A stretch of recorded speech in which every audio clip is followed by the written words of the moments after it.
Cumprimentamos a todos com a paz do nosso Senhor e Salvador Jesus Cristo. Estamos iniciando mais um EBD da TV. Eu sou o pastor Henrique, moro atualmente em Americana, São Paulo. Antes morava em Imperatriz, Maranhão.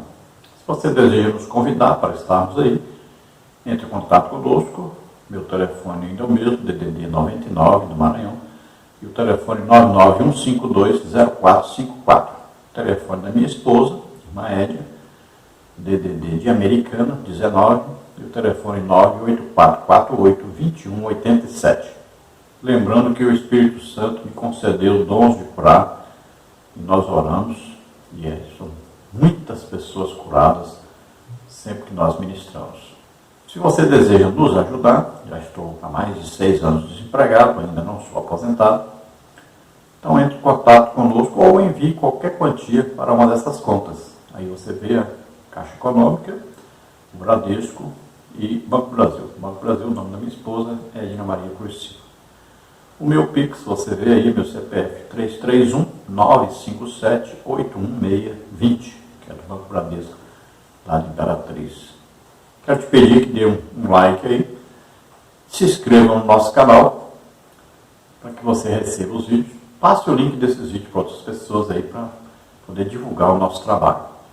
Todos os slides que nós usamos aqui nesses vídeos, também os estudos escritos sobre a lição, você encontra aí no nosso blog, que você vê o endereço. E também no slide X você encontra esses slides. E se você estiver em um dos nossos grupos, nós durante a semana passamos vários comentários extras sobre a lição. E também nós passamos o PowerPoint desses slides para cada um lá nos grupos do WhatsApp ou do Telegram. Também passamos o PDF e também em Word para todos que estão nos nossos grupos. Se você deseja entrar em um desses grupos do WhatsApp ou do Telegram, entre em contato conosco. Aí o meu telefone 991520454. Nós estamos estudando neste trimestre nas revistas da CPAD com o tema Os ataques contra a Igreja de Cristo, as sutilezas de Satanás nesses dias que antecedem a volta de Jesus Cristo. O comentarista da CPAD deste trimestre é o pastor José Gonçalves, que é pastor da Assembleia de Deus em Água Branca, Piauí. Hoje estaremos estudando a lição número 4, que tem como título A Sutileza da Normalização do Divórcio. Então, é uma das muitas sutilezas de Satanás para atrapalhar, impedir, a Igreja de Cristo prosseguir, é que todos aceitem normalmente o divórcio como algo normal, natural. E isso vem cada dia mais ocorrendo na Igreja. Se nós olharmos para 50 anos atrás, era absurdo um divórcio na Igreja, praticamente nem existia. E hoje isso se alastrou. Por quê? Porque as igrejas passaram a aprovar o divórcio como se fosse uma coisa normal. Até convenção, em 2011, parece que na Bahia foi feita uma convenção da CGADB e lá se decidiu muito favorável aos divórcios, principalmente de pastores. E como o pastor é o exemplo do rebanho, então o povo começou a seguir seus líderes. Isso se alastrou mesmo na igreja hoje, é uma coisa terrível. As pessoas não se esforçam, não lutam por manter seus casamentos. Não, parece que não precisa sofrer no casamento, não precisa passar dificuldade, não precisa ter momentos ruins, não precisa ter crises. Parece que casamento é um paraíso, mas não é verdade. Então tem que haver esforço, um esforço maior. E Jesus diz bem claro, o que Deus uniu, não o separe o homem. Quem fizer isso está pecando. E Jesus diz bem claro, se você não perdoa quem te ofendeu, Deus também não te perdoa. Então temos que pensar bem, olhar, analisar bem direitinho O único lugar na lei que permite o divórcio está lá em Deuteronômio, está lá em Deuteronômio 24, né? E ali fala do primeiro dia de casado, se o homem descobrisse uma coisa feia. Olha só, primeiro dia de casado, não está falando depois de casado. Primeiro dia. Aí ele descobrisse, às vezes, um problema físico na esposa, que as mulheres andavam com vestidos longos, né? Eram muito recatadas, as mulheres não mostravam o corpo para ninguém. Então, pode ser que ele se descobrisse um problema físico grave e esse homem não quisesse casar com essa mulher, não quisesse permanecer casado. Ele só descobria isso no primeiro dia, não existia namoro como hoje. Uma mulher jamais ficaria nem assim mostrando os joelhos para o seu marido naquela época. Então o homem só descobriria esse defeito nessa mulher no dia de casado. E também ali fala muito sobre a virgindade. Ele descobriria desse dia, no primeiro dia de casado, ele descobriria que ela não era mais virgem, e então ele poderia dar aí uma carta de divórcio. Primeiro o repúdio, né? Depois uma carta de divórcio, um documento que pudesse deixá-la livre para se casar de novo. Porque se ela não era mais virgem, poderia até exigir que ela fosse apedrejada. Mas se casou com ela é porque a amava. Então, para que ela não morresse, ele lhe dava, então, uma carta de divórcio. Né? Primeiro era o repúdio, que mandar embora, e depois era a carta de divórcio, que era um documento deixando-a livre para se casar com outro. Então veja só que é só nesse caso que existe uma lei dizendo que poderia haver então o divórcio. E é isso aí que Jesus se referiu quando falou no divórcio.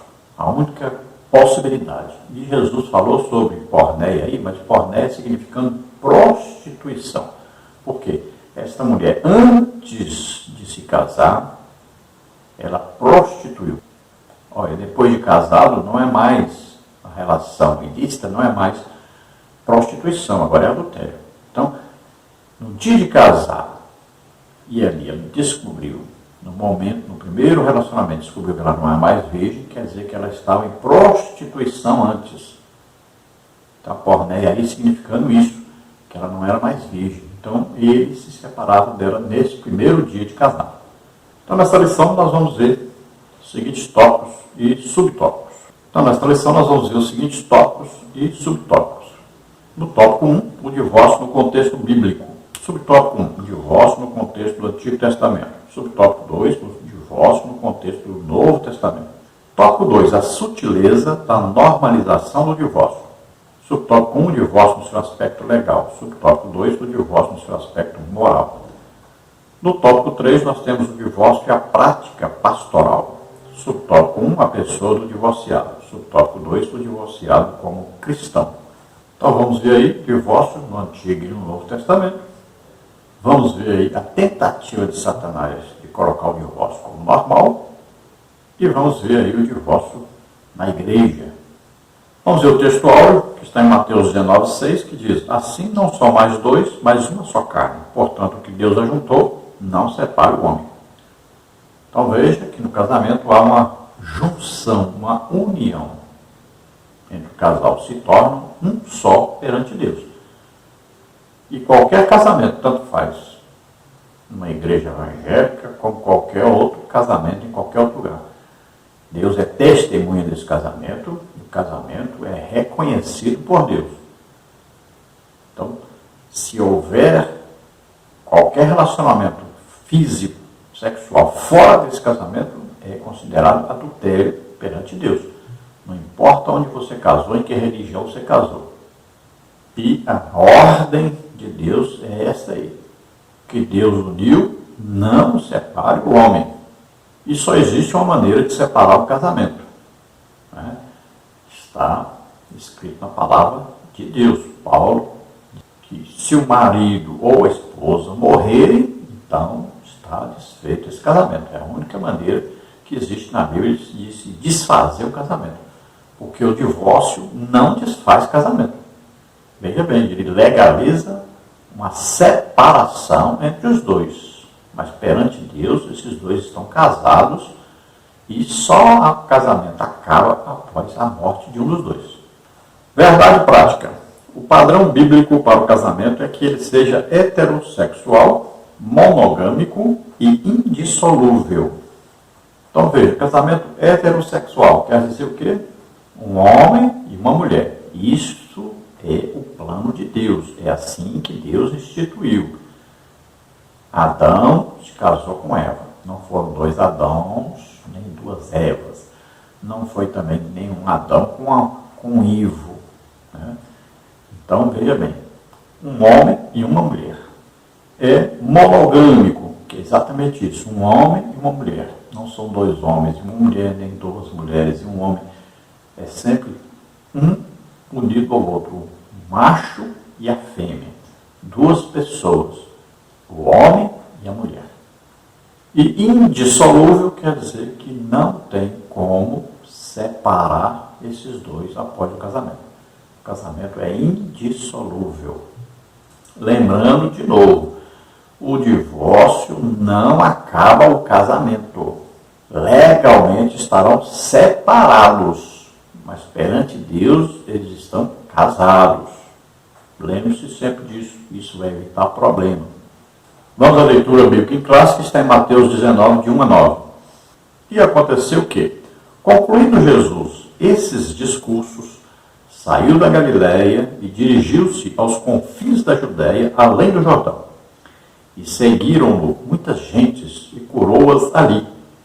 Então chegaram ao pé dele os fariseus, tentando-o e dizendo-lhe: é lícito ao homem repudiar sua mulher por qualquer motivo? Ele, porém, respondendo, disse-lhes: não tendes lido que, no princípio, o Criador os fez macho e fêmea? E disse: portanto, deixará o homem pai e mãe e se unirá à sua mulher, e serão dois numa só carne. Assim, não são mais dois, mas uma só carne. Portanto, o que Deus ajuntou, não separe o homem. Disseram-lhe eles: então por que mandou Moisés dar-lhe carta de divórcio e repudiá-la? Disse-lhes ele: Moisés, por causa da dureza do vosso coração, vos permitiu repudiar a vossa mulher, mas ao princípio não foi assim. Eu vos digo, porém, que qualquer que repudiar sua mulher, não sendo por causa de prostituição e casar com outra, comete adultério. E o que casar com a repudiada, também comete adultério. Então, para bom entendedor, para quem quer entender, é bem simples entender, né, o que Jesus está dizendo.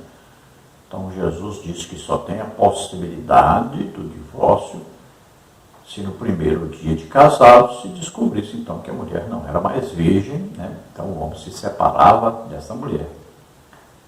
Então, coisa feia pode significar isso, mas pode significar também, por exemplo, um defeito físico que a mulher tinha e no primeiro dia esse homem viu e resolveu não querer mais essa mulher.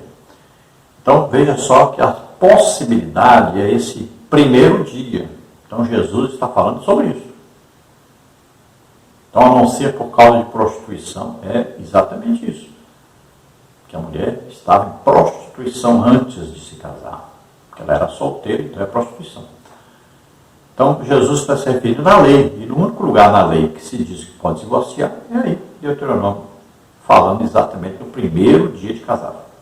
Então, o casamento é uma coisa muito séria em que a pessoa deve pensar muito antes de entrar nele, sabendo que só se morrer ele ou a esposa, ou os dois, o casamento será desfeito. Só tem essa maneira. Então, uma coisa para a vida inteira. Então, deve-se ensinar mais, né? Deve-se dar mais cursos para noivos aí, né? Para poder os casamentos darem mais certo. Então, tem que evitar assim, esse julgo desigual. Às vezes, uma pessoa muito rica com a pessoa muito pobre, uma pessoa muito culta com a pessoa ignorante. Né? Então, tem que ver essas diferenças aí, como é que vão lidar com isso e sempre pensar. Cada pessoa tem a sua família. A mulher tem a sua família, o homem tem a sua família. Tudo isso tem que ser pensado, explicado, né? Tudo tem que ser visto antes. Aí uma pessoa é crente, a outra não é crente. Imagine o que vai virar esse casamento, né? Então deve-se sempre ensinar as pessoas que querem se casar, para que haja depois um equilíbrio nesse casamento. Por que os casamentos antigamente duravam muito tempo? Porque as famílias se conheciam muito, as pessoas se casavam com pessoas do mesmo nível social, né? Do mesmo nível intelectual, se conheciam, eram da mesma religião. Então esses casamentos mais antigos duravam muito mais. Então hoje as pessoas estão entrando em casamento buscando apenas um prazer sexual, por exemplo, que vai durar pouco tempo. Às vezes estão se casando por causa da condição social do cônjuge. Então existe um interesse em alguma coisa que não pode ser a base do casamento. Então não é paixão que pode levar ao casamento, mas tem que ser um amor verdadeiro. É um amor sacrificial. Deve-se casar para fazer a outra pessoa feliz. Vamos à introdução da lição que diz: o divórcio é entendido como um ato por meio do qual o casamento é dissolvido. Nesse aspecto, o divórcio é a solução absoluta da aliança conjugal, tendo como resultado a anulação de seus efeitos civis. Dependendo da cultura, dos pressupostos religiosos praticados e da motivação que levou à ruptura do casamento, a prática do divórcio pode permitir aos cônjuges contrair um novo casamento ou não. A lição de hoje fará uma análise sobre o divórcio no contexto da cultura bíblica e contemporânea. Devido à tendência contemporânea de vulgarizar o divórcio, tornando-o banal e normal, a presente lição tomará como padrão aquilo que as Escrituras Sagradas ensinam sobre esse assunto. Também se orientará por aquilo que o nosso documento confessional, a Declaração de Fé, ensina e orienta sobre o divórcio. Então, olha só, legalmente, pela lei do nosso país, por exemplo, o divórcio, então, é a anulação do casamento. Diante da lei do país, né, da nossa Constituição Federal, o casamento é dissolvido quando há o divórcio. Então a pessoa está livre para se casar de novo. Isso, a lei do país. Agora, o cristão, a Constituição do cristão, é a Bíblia. Agora, perante Deus, o casamento não é dissolvido, não se acaba. Só tem um jeito de acabar o casamento: com a morte de um dos cônjuges ou dos dois. Então não existe como separar esse casal depois de casados. Aí você vai dizer: mas a convenção da Assembleia de Deus, que foi feita, se não me engano, na Bahia, né, 2011, se não me engano, esse assunto foi principalmente defendido pelo pastor Ezequias Soares, que é pastor presidente em Jundiaí, né? E ali se resolveu então aprovar o divórcio entre os cristãos. Então estavam reconhecendo a lei do país. E a partir dali então houve uma liberação maior, um incentivo até a que os crentes chegassem ao divórcio mais facilmente. E isso se alastrou realmente, não só fora da igreja, como dentro da igreja. As outras denominações também aprovaram. Então, houve esse grande problema e, de repente, os crentes acharam que não tinha mais problema em ser divorciado. Mas, ainda que um anjo do céu desça aqui e diga para você que não tem problema, pode se divorciar, mesmo assim, continua Deus dizendo que não pode. Continua Deus dizendo que odeia o divórcio, como está aí escrito em Malaquias. Deus não vai mudar a opinião dele. Veja bem, Deus odeia o divórcio, continua odiando e vai sempre odiar o divórcio. E o que Jesus disse, o que Deus uniu, não separe o homem, vai continuar sendo a mesma coisa, não vai mudar. Pode os homens fazer lei o que quiser, apoiar o que quiser, defender o que quiser, não adianta. Não é permitido por Deus. Não é de Deus o divórcio. Noé, né, no tempo lá de Sodoma e Gomorra. Vamos ver aí que os homens casavam-se e davam-se em casamento. E hoje também a situação é essa. Infelizmente, até dentro da igreja. Continuando aí a lição, vamos passar pelos tópicos e subtópicos agora. Lembrando a você que dê um like aí e se inscreva no nosso canal.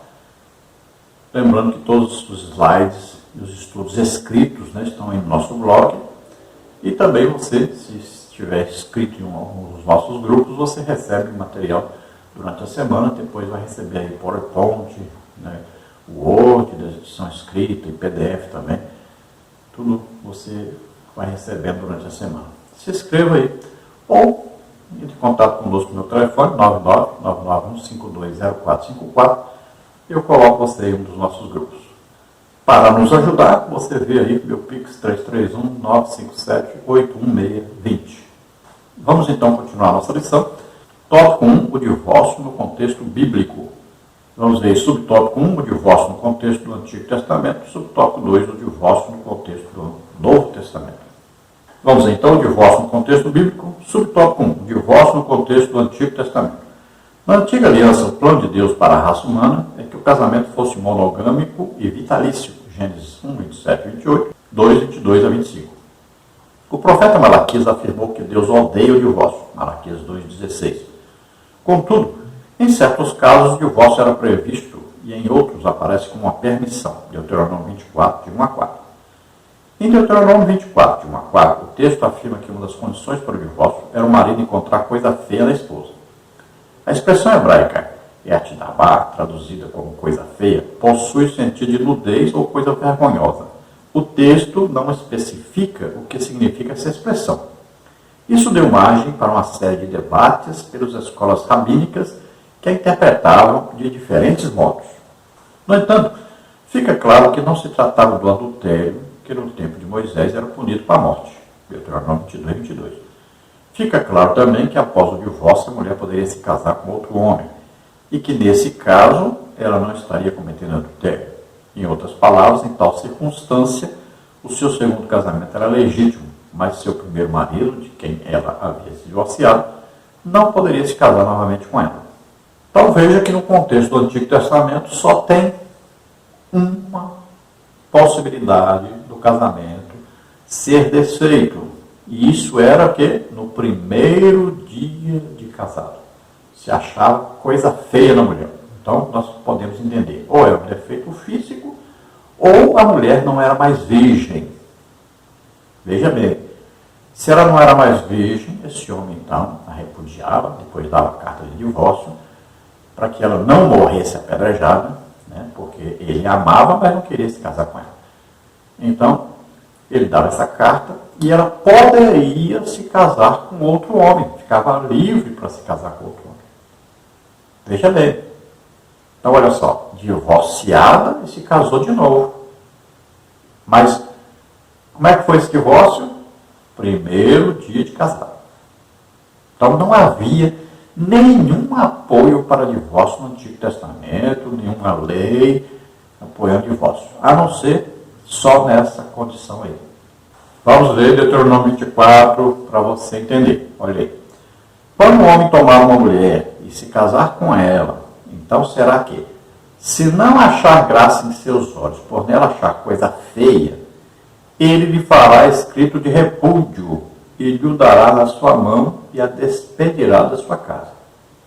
Se ela, pois, saindo da sua casa, for e se casar com outro homem, e se este último homem a aborrecer e lhe fizer escrito de repúdio, e lhe der na sua mão e a despedir da sua casa, ou se este último homem que a tomou para si por mulher vier a morrer, então seu primeiro marido que a despediu não poderá tornar a tomá-la para que seja sua mulher depois que foi contaminada, pois é abominação perante o Senhor. Assim não farás pecar a terra que o Senhor teu Deus te dá por herança. Então aí está bem claro, né? O primeiro homem casou, achou coisa feia, então deu a carta de divórcio, a mulher foi e casou com outro homem e pode ser que ele também não queira ficar com ela quando descobre que ela não é mais virgem. Ela não disse para ele. Então, ele dá a carta de divórcio para ela também. Ela não pode voltar mais para o primeiro marido. Também, se esse homem que ela se casou agora morrer, aceitou ficar com ela e morreu, ela não pode voltar para o primeiro marido. É isso que está escrito aí. Aqui não está falando nada de adultério, porque a mulher, se adulterasse, ela morria. Como é que ela vai divorciar se ela morrer? Agora, no subtópico 2, o divórcio no contexto do Novo Testamento. No texto de Mateus, capítulo 19, Jesus mostra que o plano original de Deus é que o casamento dure para toda a vida. Está escrito em Mateus 19, 4 a 6. Ele também rejeita todas as outras razões ou motivos dados pelos fariseus, Mateus 19, 7 a 9, para justificar o fim do casamento, inclusive a coisa feia citada na lei de Moisés ou coisa indecente, Deuteronômio 24, de 1 a 4. De acordo com Jesus, o único motivo que justifica a separação, grego, apolio, divórcio, é se um dos cônjuges praticou relações sexuais ilícitas. A expressão relações sexuais ilícitas traduz o termo grego moshalmai, que significa adulterar, Mateus 5,32, João 8,3, Mateus 5,27, Romanos 13,9. No texto de Mateus, portanto, o seu sentido é de alguém que cometeu adultério. O que se depreende dessa passagem bíblica é que Jesus estava dizendo que o divórcio feito por razões outras que não adultério não dissolve o casamento aos olhos de Deus. Dizendo isso de outra forma, alguém que sofreu uma traição conjugal tem direito a um novo casamento. Contudo, se a motivação não foi a infidelidade conjugal e ele se casar com outro, comete adultério. A declaração de fé das Assembleias de Deus reconhece a legitimidade de um novo casamento quando o motivo do fim do primeiro casamento foi o adultério. No contexto das cartas de Paulo, o casamento também é para a vida toda. Contudo, o apóstolo trata de outras situações não contempladas nos evangelhos. Escrevendo aos Coríntios, Paulo se refere ao casamento entre cristãos e a casamentos mistos, quando o crente era convertido ao evangelho e outro não. No caso de crentes, Paulo diz que se o casal vem a se separar, que não se case de novo ou que se reconcilie. 1 Coríntios 7, 10 e 11. No caso de casamentos mistos, Paulo diz que se o cônjuge descrente abandonasse a esposa, essa não estaria sujeita à servidão. 1 Coríntios 7, 15. A maioria dos intérpretes entende que essa expressão não está sujeita à servidão de dolotai. Significa que o cônjuge crente que foi abandonado está livre para se casar novamente. Esse entendimento é seguido pela declaração de fé da Assembleia de Deus, contudo, somente no caso de um abandono partido do cônjuge não crente. Então vejam que esta interpretação que os pastores da CGADB resolveram assumir por conta de risco próprios. Não tem isso na Bíblia, isso é uma interpretação. Ali não está escrito por causa de adultério, está escrito por causa de prostituição. A palavra porneia, como as pessoas querem apoio para se divorciar, traduzem como adultério. Mas a palavra porneia tem vários significados. E quando Jesus se refere a divórcio, ele está falando da lei. Jesus não inventar outra coisa. Não. Ele está dizendo a respeito da lei. E a lei só tem um lugar que diz que poderia se divorciar. Então, quando o homem casasse e achasse alguma coisa feia. Aqui já o comentarista diz que, não, até isso Jesus excluiu. Não, Jesus estava citando a lei. Só existe um lugar da lei que permite. Ele, quando se casava, achava coisa feia na mulher, se separava. Dava carta de divórcio. Só tem isso na lei e Jesus estava se referindo a isso. Então, os homens espertamente colocam a palavra porneia como adultério e aí diz, não, eu me separei da minha mulher porque ela adulterou. Agora vamos ver em que circunstância ela adulterou. Então, a maioria das vezes o que acontece? O homem arranja uma namorada fora do casamento, está em adultério, para de ter relações sexuais com a esposa para ter com essa mulher fora do casamento e acaba que essa mulher um dia trai esse homem por ficar muito tempo sem sexo. E ele tendo sexo fora do casamento, escondido. Aí ele aproveita que ela adulterou, torna público o adultério dela, e aí ele se separa dela e casa com essa que ele já estava com ela escondido. É o que acontece na maioria das vezes. E aí já só como é aquelas coisas. Aí também acontece de, como não está tendo mais relação sexual com o outro dentro de casa, um está tendo relação sexual fora de casa, aí acabam brigando diversas vezes e acabam se separando, e aí o esperto diz, não, ela saiu de casa, me abandonou. E aí casa com a mulher que já estava tendo um caso com ela ocultamente. Isso é o que acontece na maioria das vezes. E aí pensam que estão enganando Deus. É coisa absurda. Não existe isso na Bíblia. Não existe isso na Bíblia. Então Paulo diz que a mulher é crente, casada com um homem descrente. E o descrente, não é a mulher crente, é o descrente, resolve ir embora, que vá. Paulo não está dizendo que ela pode casar de novo, não. Paulo só diz que ela só pode casar de novo se o marido morrer, aí ela está livre para casar no Senhor, ou seja, como crente. É isso que Paulo diz. Paulo não está dizendo que ela fica solteira porque o homem foi embora e ela pode casar com outro. Não está dizendo isso, não existe isso na Bíblia. Então, os espertinhos aprovaram, né, aí umas normas para viverem do jeito que queriam viver realmente, né? Suas concupiscências foram atendidas, foram satisfeitas. E assim muitas denominações aprovaram o divórcio. E aí o divórcio se alastrou na igreja. Porque as ovelhas vão copiar os seus pastores, que vão pagar caríssimo por isso. Aliás, muitos já têm pago aqui mesmo, antes de ir para o inferno, já tem pago aqui mesmo na terra. Então a solução aí é perdão, né? Misericórdia. Assim como nós alcançamos a misericórdia de Deus, nós merecíamos morrer na cruz. Nós pecamos, merecemos. E a justiça de Deus diz que tem que morrer mesmo. Está condenado mesmo. Então o que Deus faz? Não nos dá o que nós merecemos.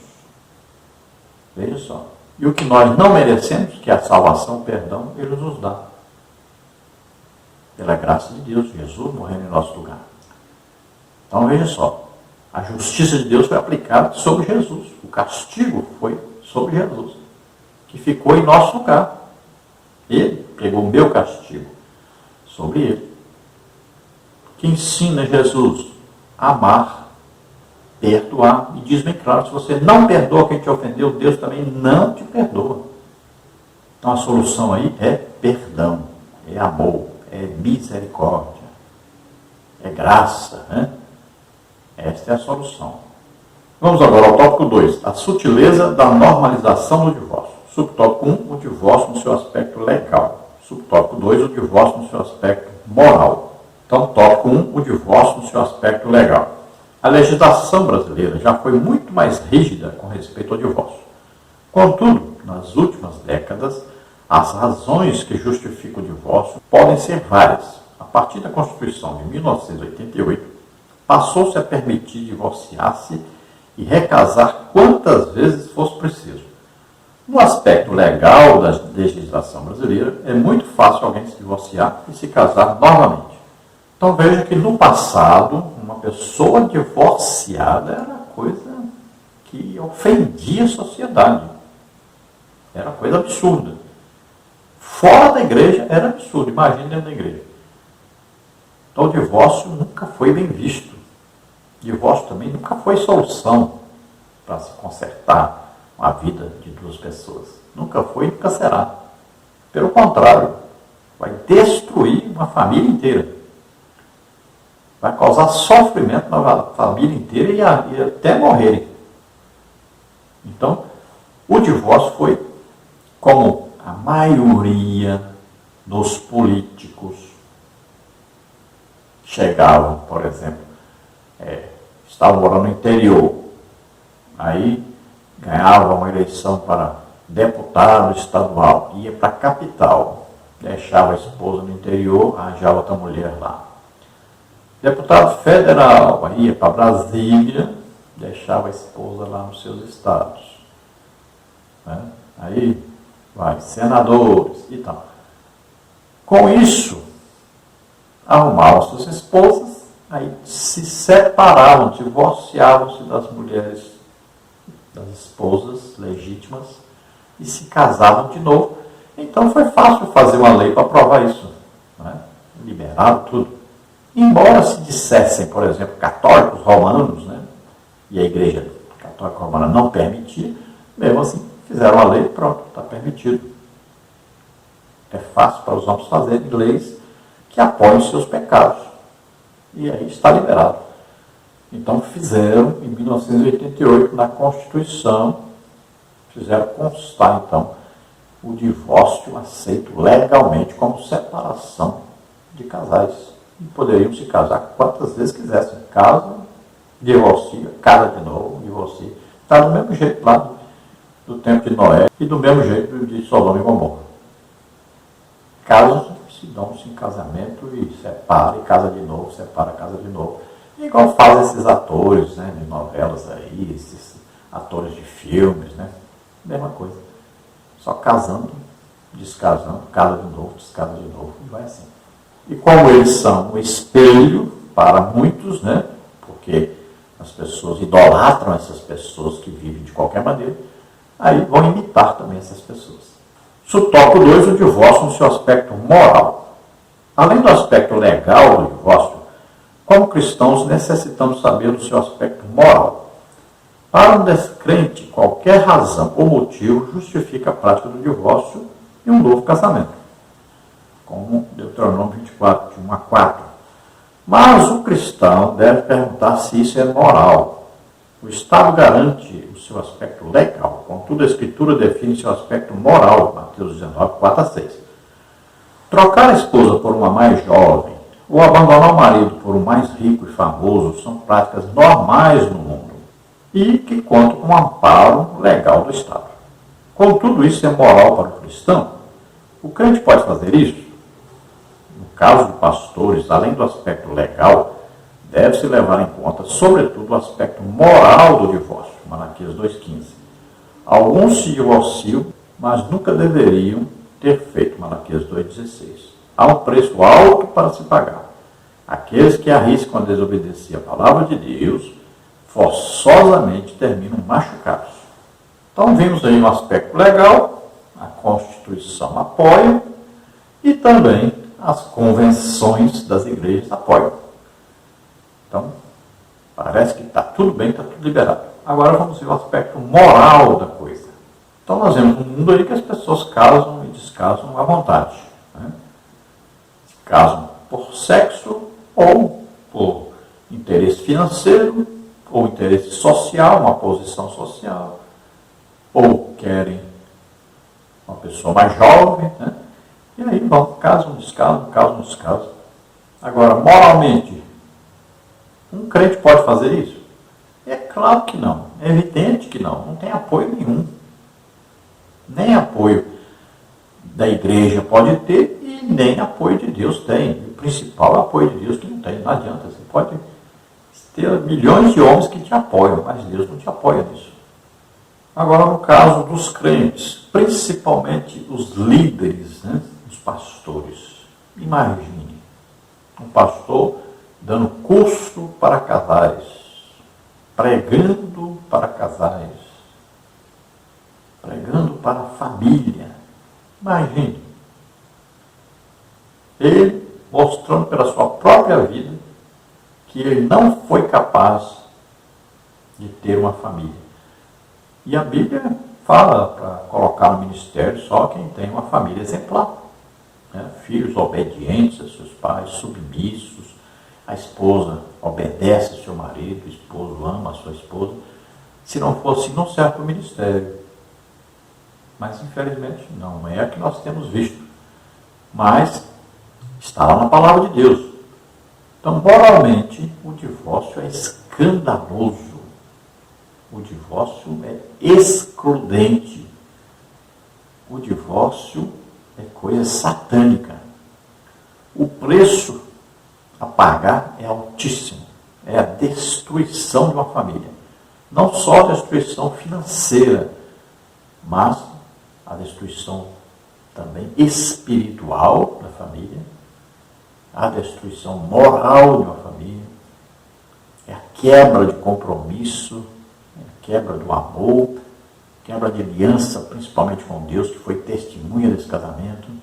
Vamos ver aí Malaquias 2, de 14 a 16, e diz assim: E dizeis, por quê? Porque o Senhor foi testemunha entre ti e a mulher da tua mocidade, com a qual tu foste desleal, sendo ela a tua companheira e a mulher do teu concerto.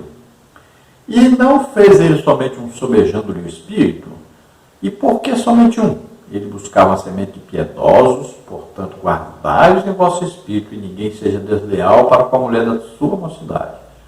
Porque o Senhor Deus de Israel diz que aborrece o repúdio e aquele que encobre a violência com a sua veste, diz o Senhor dos Exércitos. Portanto, guardai-vos em vosso espírito e não sejais desleais. Então essa é uma tradução dizendo ali que Deus aborrece o repúdio, e a tradução em outras linguagens, né, tem aí dizendo que Deus odeia o divórcio. Então, se você pegar aí a tradução da Almeida atualizada, você vai ver aí que está escrito no versículo 16: Porque o Senhor, o Deus de Israel, diz que odeia o divórcio, e também aquele que cobre de violência em suas roupas, diz o Senhor dos Exércitos. Portanto, tenham cuidado e não sejam infiéis. Está na Nova Almeida atualizada. Então a palavra de Deus está bem clara: Deus odeia o divórcio. E se Deus odeia o divórcio, nós não podemos entrar nessa de divorciar. Lembrando a você que todos os slides desta lição, assim como a lição escrita, está aí no nosso blog, gratuitamente. Dê o seu like aí, se inscreva no nosso canal. Se você deseja receber PowerPoint, as figuras ilustrativas aí, os slides, né? Também PDF, a lição escrita em PDF, em Word. Então você entre nos nossos grupos, meu telefone está aí, 99991520454, e entre em contato conosco, nós colocaremos você em um grupo. Se você deseja o grupo do WhatsApp ou do Telegram, você nos avisa, nós colocaremos você lá. Vamos então ao tópico 3 da nossa lição: o divórcio e a prática pastoral. Subtópico 1, a pessoa do divorciado. Subtópico 2, o divorciado como cristão. Subtópico 1, a pessoa do divorciado. O divorciado ou a divorciada é uma pessoa e como tal deve ser vista. Quem passou por um processo de divórcio sabe quão traumático isso é. Sentimentos de rejeição, medo e abandono muitas vezes continuam presentes na vida de quem passou por uma separação. Isso fica mais complexo quando há filhos gerados no relacionamento. A alienação parental é uma tentação, mas nunca a forma mais adequada a ser buscada. Divorciados devem obter aconselhamento pastoral e, concomitantemente, o acompanhamento psicológico não deve ser negligenciado. Então, uma pessoa que passa por um processo de divórcio, evidentemente precisa de ajuda, né? Precisa da pessoa ser recebida pela igreja com muito amor, muito carinho, muita atenção, né? Aí, aconselhamento. Precisa a pessoa estar envolvida em alguma coisa na igreja, trabalhando, fazendo alguma coisa. Precisa essa família ser envolvida nos trabalhos da igreja. Precisa essa família ser aí visitada, aconselhada, ajudada por todos, né? Não é ficar rejeitando a pessoa, não conversar com a pessoa e falar mal das pessoas, não. Devemos ajudar essas pessoas, né? Lembre-se, muitas vezes a pessoa está vivendo uma situação dessa sem merecer, né? Não teve nada a ver com isso. E aconteceu. Então a pessoa está sofrendo muito por causa disso. Os filhos, muitos filhos se tornam rebeldes devido à separação dos seus pais. Muitas vezes até se tornam aí homossexuais por causa disso. Alguns vão para o lado violento. Tudo devido à separação dos pais. Passam a não respeitar mais as autoridades. E isso é resultado da separação. Alguns entram em depressão, ansiedade, síndrome do pânico. Então são várias as coisas que acontecem numa família que houve aí essa separação. Temos que ajudar, fazer todo o possível para ajudar. Então esse sentimento que causa, né, principalmente nos filhos, né, o sentimento de abandono, aí, de rejeição daquele que se separou é muito grande e dá um problema seríssimo. Subtópico 2, o divorciado como cristão. Outra coisa acerca de quem passou por um processo de divórcio diz respeito à sua condição de membro da igreja. Talvez esse seja um dos principais desafios pastorais da atualidade. Os pastores são desafiados dia a dia a tratar com essa questão. Os casos de divórcio se multiplicam e as razões que os motivaram nem sempre são bíblicas. Cada situação deve ser analisada com cuidado, de forma que o divorciado não deixe de ser visto como alguém amado por Deus. Contudo, que esse amor não sirva de justificativa para anular a justiça de Deus, que exige uma vida que se orienta por sua palavra. Então veja que, se multiplicar os casos, muita gente divorciada está na igreja, e é um problema seríssimo para os pastores. Porque se o pastor coloca uma pessoa divorciada como líder de um departamento, aí os outros irmãos vão reclamar e vão dizer: você colocou uma pessoa que não pode ser exemplo, está na frente, está na liderança, todos estão olhando para ele. E aí vão começar a imitá-lo. Veja só, um problema seríssimo. E aí o pastor vai ter que tomar cuidado, porque ele pode perder membros da igreja que vão até se desviarem por causa disso. Veja só, alguns ficam mesmo escandalizados e saem da igreja. Alguns são para outras denominações ou para outra congregação, mas alguns chegam até a se desviar. Então o pastor tem que tomar muito cuidado como ele vai tratar isso dentro da igreja. Muitas vezes o próprio pastor é divorciado. E aí, mais dia ou menos dias, vão alguns se levantar contra e vão falar sobre isso e vai haver divisão. Vai haver problema, com certeza. Então tem que haver aí o critério bíblico. Tem que ver aí, né, como é que vai fazer com essas pessoas. Vamos tratá-las bem, ajudá-las a permanecer na igreja, vamos amar, vamos ajudar de todas as formas. Mas cuidado para não exagerar. Cuidado, porque essas pessoas não podem ser colocadas como líderes na igreja. Porque não são exemplo para os demais. E isso pode causar grandes problemas, graves problemas na igreja. Esteja certo disso. Então, muito cuidado para você não estar apoiando o pecado, defendendo o pecado. Né? Se você é divorciado, então fique aí tranquilo, congregue, trabalhe para o Senhor, faça todo o possível para que você nunca estimule outras pessoas a se divorciarem também. Você errou e não vai ajudar os outros a errarem também. Muito cuidado com isso. Então, os casais evitem passar muito tempo sem sexo, porque isso pode levar a um adultério, né?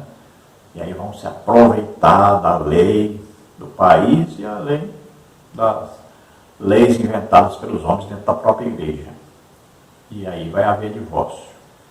Então, cuidado com isso. No casamento deve sempre, todo dia, ter perdão, misericórdia. Misericórdia significa não aplicar a justiça que a pessoa merece. Então, a pessoa merece isso, mas eu não vou dar o que ela merece. Ela merece ser castigada, mas eu não vou dar. Ela merece que eu divorcie dela, mas eu não vou divorciar. Então, o que ela não merece, amor, compreensão, carinho, apoio, pois eu vou dar isso que ela não merece. Isso é graça. Então, ame, perdoe. Perdão é necessário todos os dias. Então, lembre-se, a regra áurea do casamento. Mulher, sede submissa ao vosso marido. Marido, ame a sua esposa. Filhos, sede obedientes a vossos pais. Essa é a regra básica da família. Vamos ver a conclusão. Vimos nessa lição o divórcio sob a perspectiva de diferentes culturas e em diferentes contextos. Observamos que, na atualidade, há uma tendência entre os cristãos de enxergar o divórcio como normalidade. Essa é uma postura perigosa, arriscada e até mesmo pecaminosa. E isso porque as Escrituras contêm princípios e preceitos que moldam os relacionamentos humanos. O casamento é uma instituição divina que reflete o ideal de Deus. Portanto, e devido à nossa condição de pecadores, o divórcio deve ser visto como uma anormalidade desse ideal divino. Então, nós estudamos nessa lição aí sobre o divórcio nas diferentes culturas, nos diferentes países. Vimos no Antigo Testamento, no Novo Testamento. Vimos um resumo bem rápido aí, sucinto, para entendermos alguma coisa sobre este assunto. E sabemos que na igreja hoje até é visto como algo normal, por incrível que pareça. Se lá no mundo é normalíssimo, na igreja está se tornando normal, devido exatamente aos crentes terem muito contato com as pessoas divorciadas dentro da igreja, fora da igreja, principalmente aí, os filmes, as novelas, isso é normal. E eu acho que é muito difícil você ver um filme, por exemplo, americano hoje, onde não tem um casal separado. O divórcio se tornou algo muito normal e banal na cultura, principalmente americana, e os outros países estão copiando. Então, essa postura é terrível, é pecaminosa, esse aceitar como normal o divórcio. A pessoa tem que saber que Deus odeia o divórcio, e se Deus odeia, nós temos que odiar. Olha, o que Deus odeia, nós temos que odiar. O que Deus ama, nós temos que amar. O que Deus une, nós mantemos unidos. O que Deus separa, nós temos também que separar. Então veja bem, Jesus disse, Deus uniu, não separe o homem. Está bem claro. Então a Bíblia ensina claramente sobre os relacionamentos humanos, ensina claramente sobre o casamento e a sua indissolubilidade, a sua heterossexualidade, a sua monogâmica situação. Então, sempre um homem e uma mulher, sempre é só um homem e uma mulher, e o casamento é indissolúvel. O divórcio, então, tem que ser visto como uma anormalidade, algo que as pessoas fizeram sem perguntar a Deus, sem consultar a Deus, sem querer saber a opinião de Deus. Fizeram por conta própria, fizeram em pecado. Vamos orar agora. Se você deseja se converter, aceitar Jesus agora como Senhor, o único Salvador e Senhor da sua vida, se entregar totalmente a Deus agora, crendo que Jesus Cristo, o Filho de Deus, veio à terra, tomou sobre ele os nossos pecados, nossas enfermidades, doenças, nossas maldições, tudo que nos era contrário. Ele levou sobre ele e morreu por nós naquela cruz. Nossa salvação custou caríssimo, custou o sangue de Jesus Cristo na cruz. Custou o sacrifício do Filho de Deus. Se você crê que ele morreu e ressuscitou, então você é salvo agora. Vamos orar. Se você está doente, está enfermo, vamos orar agora para que você seja curado. Acredite, creia. A pessoa ofende a Deus quando ela não acredita em Deus e no seu poder. Acredite agora. Vamos orar. Pai querido, em nome de Jesus, te apresentamos essas vidas que se chegam a ti, arrependidos dos seus pecados, crendo que Jesus Cristo veio à terra, levou sobre ele tudo que nos era contrário, principalmente o pecado, morreu em nosso lugar naquela cruz, ressuscitou. Pai querido, em nome de Jesus, agora escreve seus nomes no livro da vida, recebe-os como filhos, concede a eles o Espírito Santo agora. A graça, custe farranacé. Oh, glória a Deus, a graça de Deus revelada, Jesus Cristo morrendo em nosso lugar, ressuscitando. Receba em nome de Jesus. Pai querido, aqueles que estão doentes, estão enfermos agora, eu ministro sobre eles a tua cura. Toca, Senhor Deus, agora. Solta toda doença, toda enfermidade. Sai em nome de Jesus. Toca, Senhor Deus, agora. E cura totalmente em nome de Jesus. Amém? Glória a Deus.